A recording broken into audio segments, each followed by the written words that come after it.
Bonggang 2025, dream house ni Janine, malapit nang ipasilip. Jericho, so proud sa nobya.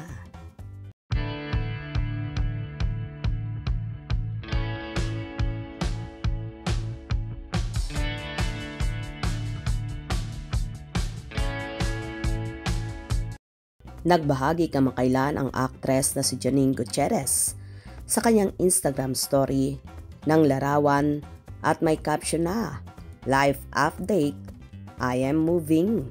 At ang isa namang larawan kung saan kasama niya ang cleaner at may caption na, "Speak and span for the new year." At "Baby cleaning ko, thank you as always." Lumipat na nga si Janine sa kanyang dream house na pinatayo last year. Kaya naman nagkaroon siya ng maigsing pasilip sa naturang paglipat. Dito nga, mag-New Year si Janine sa bagong bahay. Kaya naman, so happy at so excited na siya sa bago niyang magiging pugad. Together with nobyong si Jericho Rosales. Samantala, samot-sari naman ang naging komento ng kanyang mga fans. Ang ilan ay kino-congrats ang dalaga. To your new house, hope kasama mo dyan si Echo sa New Year's Eve para complete na ang Christmas at New Year. Congratulations, Janine.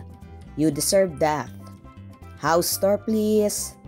Inaabangan naman ng mga tagahanga ni Janine kung kailan ipapalabas or ipapasilip ng dalaga ang magiging house tour nito, kung saan nagre-request ang kanya mga fanay na kalimitan ay sa YouTube channel ng dalaga ina-upload. So excited naman ang mga fans sa new dream house ni Janine na matagal-tagal rin niyang pinag-ipunan para maipagawa ito. Ganito nga kasinop si Nini, kaya naman mabilis siyang nakaipon at nakapagpundar, kagaya ng kanyang bonggang bahay. Kung tutuusin, may condo unit na rin naman siya, pero mas gusto talaga niya na magkaroon ng sariling bahay na matagal na niyang pinapangarap.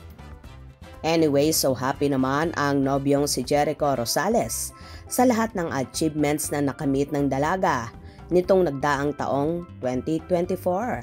At ngayon namang taong 2025 ay inaabangan ang magiging pasabog pa ng Econin, kung saan may aabangan na naman ang kanilang supporters dahil magkakaroon sila ng bagong proyekto together.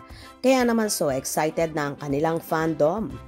Laking pasasalamat naman ni Echo kay Nini na naging parte siya ng buhay ng dalaga ngayong 2024 kahit hindi pa umaamin sa publiko sa totoong relasyon. Nila naniniwala naman ang kanilang followers na magjowa na ang Econin, lalo na't palagi silang magkasama sa mga special events, kagaya na nga lang ng Christmas at New Year na mas lalong nagpatatag sa samahan ng pamilya ni Janine at kabandingan nila palagi si Jericho. Halata namang magjowa na ang galawan ni Janine at Jericho base na rin sa mga posting nila na so sweet together, kaya naman so happy ang kanilang fanay at umaasa sila na pang forever na talaga ang pag-iibigan at samahan ng Econin. Kung nagustuhan nyo ang video na ito, comment below.